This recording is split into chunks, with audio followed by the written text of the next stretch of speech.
Hello, artists. Today we're going to be working on that classical, with air quotes, surrealism landscape. Now, for this project, what we are going to be doing on Google Draw is loading a classical landscape painting onto our whole screen here, then adding PNG images to change up the landscape as best as we can. We want to think of a theme to go with that change and make sure that it kind of stays on that. Make sure that those PNGs are there, maybe adding in animals that wouldn't belong there, or let's say the one that I'm going to do here. I'm not going to go through everything that you'll need, but I am going to show you what you want to focus on with this. Because in the background, the furthest back, you want 4 items. In the midground, the middle area of the painting, you want 3 items. And in the foreground, you want 1 or 2 items. It's up to you. And I'll show you something for the background, something for the foreground, and something for the midground. Now, the very first thing that you want to do is go to your insert image, search the web, and that ruins my, I'm doing aliens. I'm doing an alien invasion. Search the web for classical landscape painting. Now, when you search this, it's going to bring up a bunch of different things, and you're just going to want to choose one of these classical landscape paintings. Make sure it is a landscape painting. It can have people in it, but you want it to focus on a scene of nature more so than indoors or a portrait like the Mona Lisa or this one. I don't know why those are there. I think that's just classical painting. I'm going to choose this first one here. I'm going to insert it, and then I want to stretch it to fit my canvas. And it's okay to stretch these. Again, a surrealist work is kind of capturing a dream, so things are going to be changed. There's going to be this weirdness to it. And the stretching, especially if like people are wide or super tall, will add to that.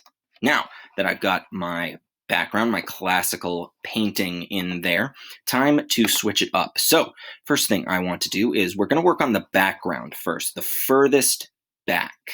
We're going to search the web, and I am going to search for a UFO PNG. Now we're going to be using those PNG files because they have no background there. You can see through them, and it's just the image. Ooh, there's a lot of good ones here. I think I'm going to use this one. Let's insert it. Seeing as how I want my UFO to blend in or stand out.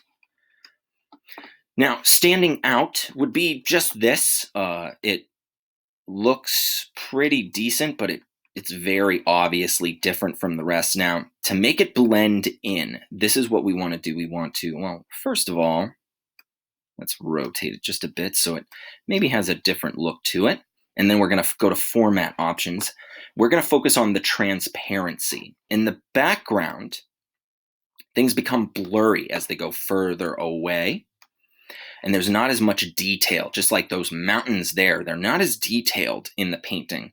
So we want to have a pretty high transparency for things at the top. You never want to go above 50%.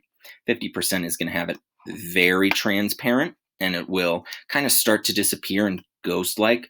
But for this one, we want it to be about probably 20 to 30, so it starts to blend in. Let's try 25. 25%. It starts to blend in with its area. It goes a little hazier. So we've got our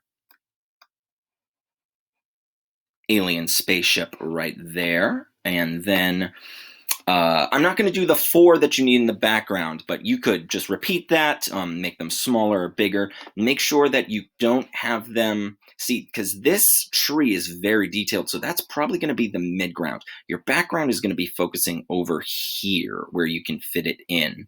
If I made a super tiny one all the way back there and made it super transparent, like probably 50% for all the way back there. See how that works to blend it in. It's not too detailed, but you can start seeing it. So what if I did a bunch of UFOs in the background in the sky there? Actually, you know what? I'm going to keep that right there blended. Now, next thing we want to add, again, using our search the web, let's do an alien PNG. Like this guy. I'm going to use him. Actually, I'm going to use him twice. So I'm going to put him in the midground.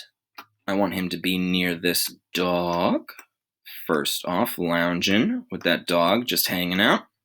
I'm going to rotate him just a little bit so he has a little more of a relaxed look to him so he fits in. And again, just like I said, you want to use that transparency on there. So seeing as how the background is probably around the 30s to 50 range, this one's going to be probably 10 to 20, so he just blends in.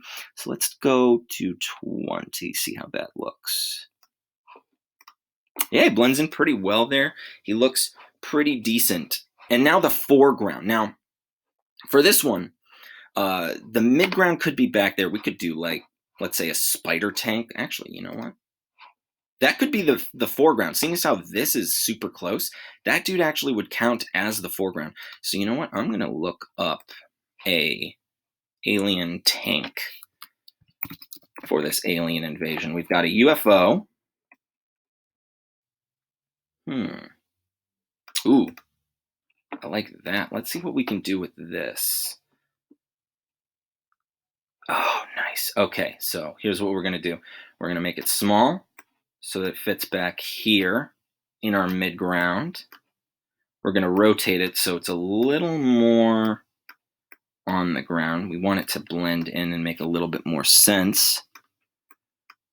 And now we're going to add in, again, that transparency. Go to Format Options, change the transparency up. Seeing as how it's the midground, it's probably going to be maybe 30 to 40%. Let's try 30%. Let's see what that looks like. It blends in a little too much, so let's try 25. Let's see there what that looks like.